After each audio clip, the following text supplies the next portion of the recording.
Alright मेरे प्यारे दोस्तों, मैं हूं हारिस सुल्तान, एक पाकिस्तानी मुल्हिद। जहां जहां पे लोग उर्दू हिंदी बोलते हैं, सबको मेरी नेक शुभकामनाएं, नेक ख्वाहिशात, नेक तमन्नाएं, सब कुछ नेकियां, सारी नेकियां आपको।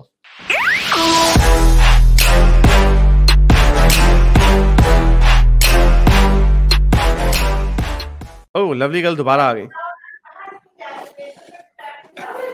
Hi, hello. can you hear me? जी जी जी, अब आपकी बात सही आ रही है। तो जी।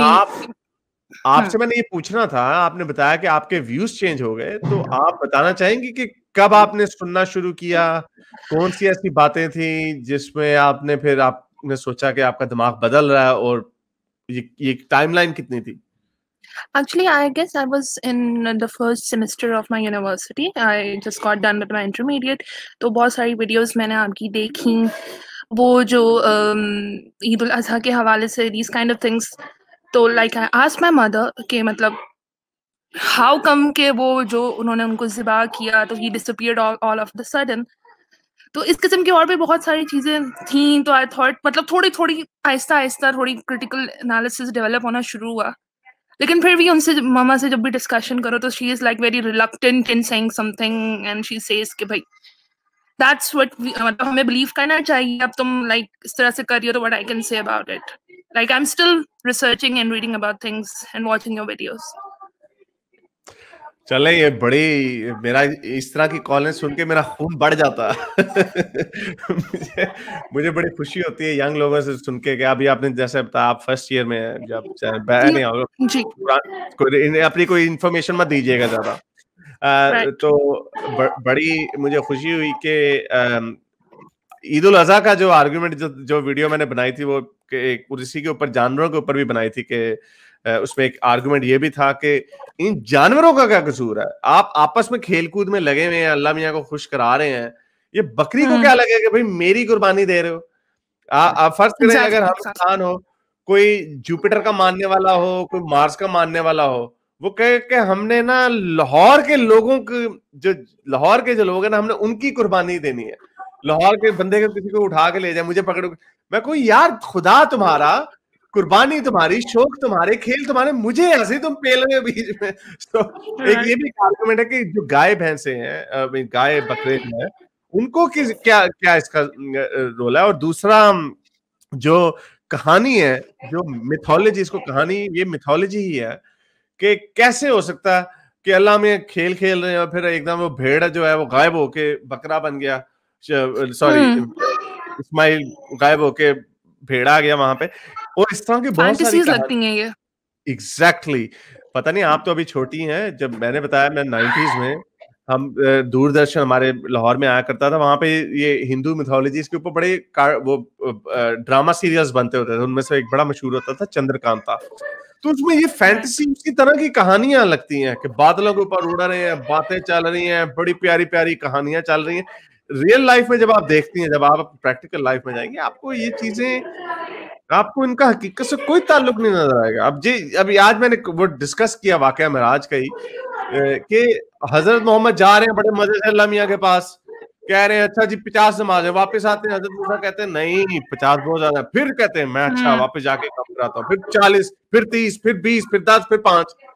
ये क्या हो रहा है? आई मीन, ये तो बच्चों की कहानियों से भी, जो टॉम एंड जेरी है, ये उससे भी छोटी लेवल की कहानियां लगती हैं कि दुनिया की फेट, स्टोरी बुक में भी हमने ऐसी फैंटेसीज नहीं पढ़ी आज तक।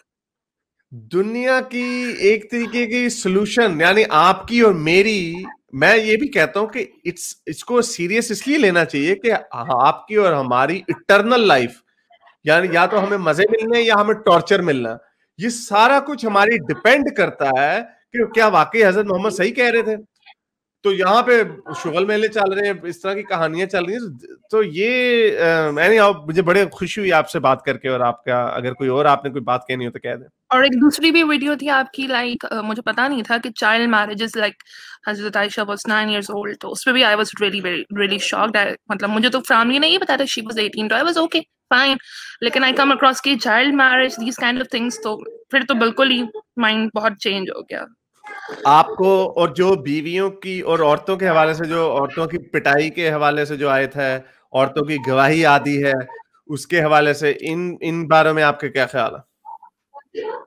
पिटाई वाली बात तो दे स्टिल जस्टिफाई इट, लेकिन I asked someone in my family, तो उन्होंने कहा कि वो जो औरतों की गवाही है वो मर्डर के सिनेरियो में है कि अगर मर्डर हो तो लाइक औरत इमोशनली लाइक स्टेबल नहीं होती है, तो उस वाले सिनेरियो में है खाली, और किसी में नहीं है। मुझे तो यही पता है, I am not sure about it. तो अच्छा चले वो गांधी साहब कहते हैं कि फाइनेंशियल मैटर्स में है, अच्छा चले मर्डर वाले में भी है। तो क्या आपको लगता है कि आपकी अक्ल, अगर आप जितनी भी आपकी 16, 17, 18 जितनी भी आपकी एज है, उतनी उम्र का लड़का हो, उसकी निस्बत आपकी अक्ल काम है? यानी अगर आपने देखा है कि फलाने ने उसको कत्ल किया है तो आप इमोशनल हो जाएंगी, लेकिन आपका भाई जो है आपकी उम्र का वो इमोशनल नहीं होगा, वो कहेगा हाँ उसने। आपको लगता है ऐसा हो सकता? क्या इसमें कोई विजडम नजर आती है आपको? दोनों की ऑब्वियसली होश उड़ जाते हैं, it's not about the gender. Exactly. और इंडिविजुअल लेवल पे ऐसे लोग कुछ हो सकते हैं कि हो सकता है मैं बड़ा यानी होश मेरे ज्यादा उड़ जाते हो, लेकिन कंपेयर टू मी किसी और लड़की के कोई औरत जो वो बड़ी पुख्ता जज्बात की हो, वो उसकी गवाही सही दे रहे। तो ये इसमें साफ लिखा हुआ है कि ये एक मेल डोमिनेटेड सोसाइटी की छाप इसके ऊपर नजर आ रही है। और उसी वजह से इनहेरिटेंस का भी आर्गुमेंट तरह तरह के आपको देंगे कि नहीं चलो उसका जो औरत है उसका खावंद ले आएगा अपने माँ बाप से ज्यादा जायदाद। तो भाई अगर उस लड़की की शादी नहीं हुई है तो फिर क्या करोगे? 50-50 होना चाहिए इंसाफ की। क्या पता उसका जो खावंद है वो उतना अमीर नहीं है जितना ये इसकी भाई की, जहां पे भाई की शादी हुई है वो ज्यादा अमीर है। तो इक्वालिटी तो होनी चाहिए इसमें। ये इसी तरह की अजीब तरह की छलांगे मारते हैं। इससे साफ पता चलता है इन सारी बातों से कि ये एक 7वीं सदी के मेल डोमिनेटेड सोसाइटी के असूल हैं जो हमने साबित कर दिया। मॉडर्न दुनिया ने साबित कर दिया कि हम इससे अच्छे कानून बना सकते हैं और उनपे अमल करवा सकते हैं लोगों को। ये लोग दुनिया में अमल करते हैं। किसी को अब तकलीफ नहीं होती मगरिब में कि मैंने अपनी बेटी को भी 50% हिस्सा देना है, मैंने अपने बेटे को भी 50% हिस्सा देना है। किसी माँ बाप को तो आई गेस लड़की का कम होता है ना, समथिंग लाइक दैट। और उस पर आर्ग्यूमेंट ये होता है कि शी इज मतलब उनको उनके हस्बैंड से भी मिलेगा और फादर से भी मिलेगा, तो दैट्स व्हाई लड़के का ज्यादा रखा है। I have heard something like this. हाँ मैंने यही बताया ना कि आर्गुमेंट वो यही देते हैं, लेकिन फजूल आर्गुमेंट। क्या पता उसका हस्बैंड ना इतना अमीर हो जहां पे उसकी शादी हुई है, क्या पता उसकी शादी ना हो, फिर क्या करोगे? क्या ये कंडीशन नहीं है? ये कंडीशन ये हजरत मोहम्मद ने बैठे बैठाए उस वक्त मार दी थी आए, तो वो हो गया। तो मेरा कहने का मतलब ये था कि उसी लिए हमने दुनिया में साबित कर दिया है एक बाप हो उसको अपनी बेटी की गवाही पे भी उतना यकीन होता है जितना उसको अपने बेटे की गवाही पे होता है, डिपेंडिंग ऑन के उसका बेटा नशा करता है या बेटी नशा करते है चेंज। लेकिन उसको ये नहीं लगेगा मेरा बेटा मेरी बेटी मेरे बेटे से कमतर है। हमने साबित कर दिया, हमने ऐसे मुआशरे बना दिए। तो ये साफ पता चलता है कि ये पुराने जमाने के ख्यालात थे। और ये ऐसी किताब नहीं है जिसने एक खुदा ने लाखों करोड़ों साल इंतजार किया फिर उसने फाइनल वर्ड बताया कि ये है असल सोल्यूशन। और वो सोल्यूशन भी इसने इस तरह का मारा जो 1400 साल बाद ऑब्सोलीट हो गया। चले, बहुत शुक्रिया आपका आने का। Thank you very much. बड़ी खुशी हुई आपसे बात करके। It was really nice talking to you. Thank you. Okay, साइंस हाफिज, अल्लाह हाफिज निकलने लगा था। कोई बात नहीं, आप अल्लाह हाफिज भी कह सकती हैं। अच्छा, मेरे इस नेक काम को जारी रखने के लिए मुझे पेपैल या पेट्रियन पे जरूर सपोर्ट कीजिए ताकि मैं अपना पैगाम ज्यादा से ज्यादा लोगों तक पहुंचा सकूं।